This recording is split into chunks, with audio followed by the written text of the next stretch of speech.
అన్నం దేని వలన వస్తుంది అని అడిగారు.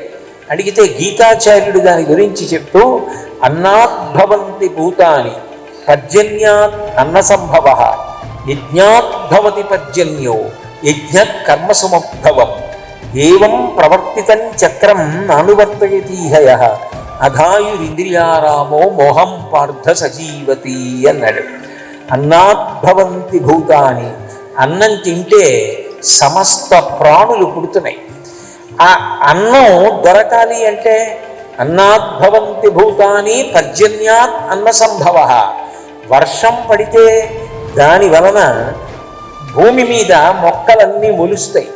మొక్కలన్నీ మొలిస్తే పంట పండితే మనందరం కూడా అన్నం తింటాం.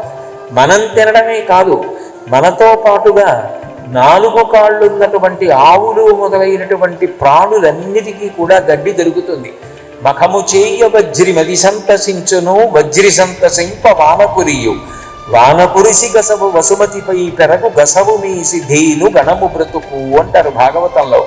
ఆ వర్షం పడితే గడ్డి చెట్లు మొక్కలు పెరిగితే అవి తిని ప్రాణులందరూ కూడా సంతోషంగా ఉంటారు. ఆకలి వేసి అన్నం దొరకలేదనుకోండి, అంతకన్నా బాధ లోకంలో ఇంకొకటి ఉండదు. క్షుత్ అంటారు, మంట. ఆ మంట తట్టుకోలేకపోతే మనిషి ఎంతటి నేరాన్నైనా చేస్తాడు. అన్నం దొరకలేదనుకోండి, అన్ని నీతి నియమాలు మరిచిపోతాడు. దొంగతనం చేసైనా సరే తెచ్చి కడుపు నింపుకోవడానికి ప్రయత్నిస్తాడు.